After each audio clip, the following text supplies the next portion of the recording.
Viewers, আপনারা সবাই কেমন আছেন? ঘটনাটা যেভাবে পাঠিয়েছেন ঠিক সেভাবেই পড়ে শোনাচ্ছি। রাতুলরা পুরান ঢাকার একটা অনেক পুরনো বাড়িতে ভাড়া উঠেছে। এখনো আশেপাশে কারোর সাথেই তার পরিচয় হয়নি। বাসার সবকিছু ঠিকঠাক করার পরে সে একটু ক্লান্ত হয়ে পড়েছে। তার আবার রাত জাগার অভ্যাস, একটু রাত হলেই সে ছাদে চলে যায়। তো এই বাড়িতে ওঠার প্রথম যেদিন সে ছাদে উঠেছিল তখন প্রায় রাত 12:30 মতো বাজে। চারপাশে তাকাতে যেয়ে দেখে পাশের বিল্ডিং এর ছাদে একটা মেয়ে মাথা নিচু করে দাঁড়িয়ে আছে। পাশের বিল্ডিংটা এতটা কাছে ছিল যে একটু চেষ্টা করলেই ওই ছাদে চলে যাওয়া যায়। যাই হোক, এত রাতে একটা মেয়েকে ছাদে একা দেখে সে একটু অবাক হলো। তবু সাহস করে সে ডাক দিল, এই যে শুনছেন। মেয়েটা উত্তরে কোনো সাড়া দিল না, বরং যেভাবেই মূর্তির মতো দাঁড়িয়েছিল সেভাবেই থাকলো। এরপর রাতুল আর একটু জোরে আরেকটি ডাক দিল। এবার মেয়েটি তার দিকে তাকালো। মেয়েটির চোখের দৃষ্টি কেমন যেন শূন্য, মৃত মানুষের মতো। রাতুল ভয়ে ভয়ে বলল, আমরা এই বিল্ডিং নতুন এসেছি। আমার নাম রাতুল, আপনার নামটা কি জানতে পারি? মেয়েটি আস্তে করে জবাব দিল, আমার নাম নিশি। তো সে তাকে প্রশ্ন করলো যে আপনি এত রাতে একা একা ছাদে কি করছেন, আপনার কি ভয় করে না?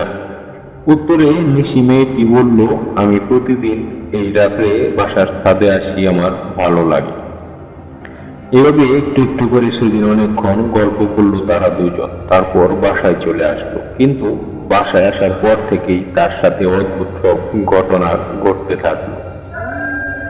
তার মনে হতে লাগলো কেউ মনে হয় তাকে দেখছে। ও যখন খাটের পাশে দাঁড়াতো তখন ওর মনে হতো কেউ খাটের নিচ থেকে তাকে দেখছে। এক্ষুনি হয়তো তার পা ধরে টেনে তাকে খাটের নিচে নিয়ে যাবে।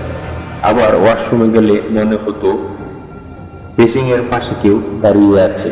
এভাবে তার দিন আস্তে আস্তে যেতে লাগছিল।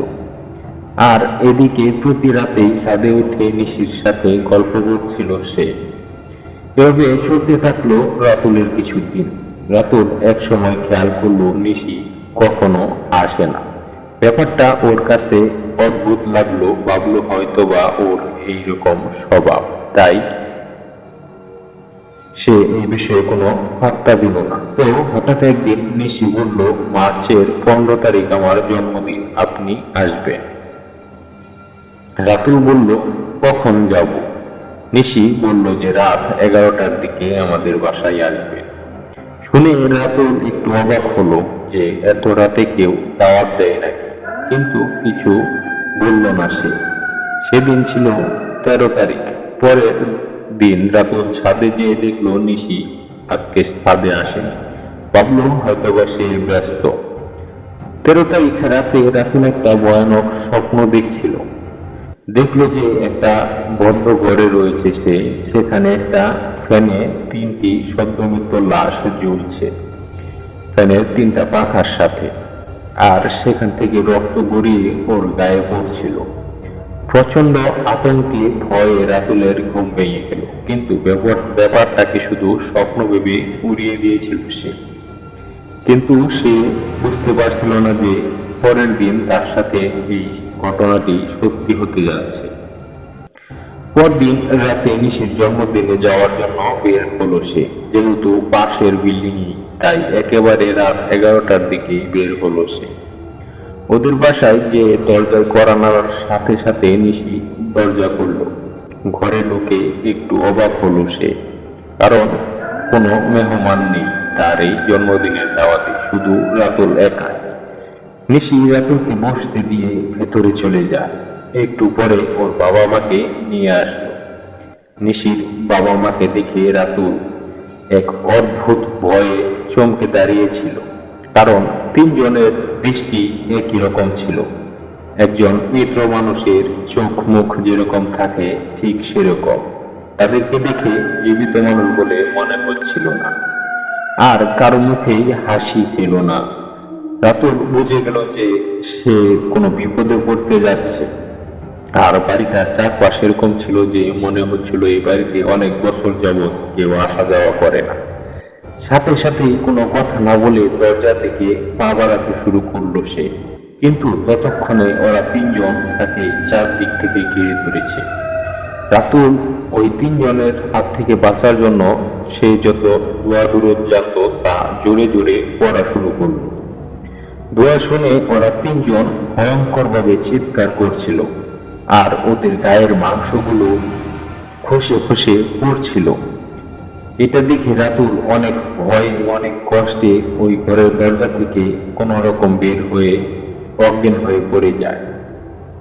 পরের দিন সে নিজেকে যখন জ্ঞান ফিরল তখন দেখলো সে হাসপাতালের বেডে। এলাকার লোকেরা ওকে উদ্ধার করে হাসপাতালে ভর্তি করেছিল। একটু সুস্থ হয়ে উঠলে ও সেই বাড়িটায় যেয়ে দেখে ওই বাড়িতে তালা ঝুলছে। পরে আশেপাশের লোকজনের কাছে শুনলো 12 বছর আগে একটা পরিবার এই বাসায় থাকতো। সেই 12 বছর আগের 15ই মার্চ তারা যেন এসে তাদেরকে হত্যা করে ফ্যানের সাথে ঝুলিয়ে রেখেছিল। তারপর থেকে প্রতি বছরের 15ই মার্চ এখানে একটা করে লাশ পাওয়া যায়।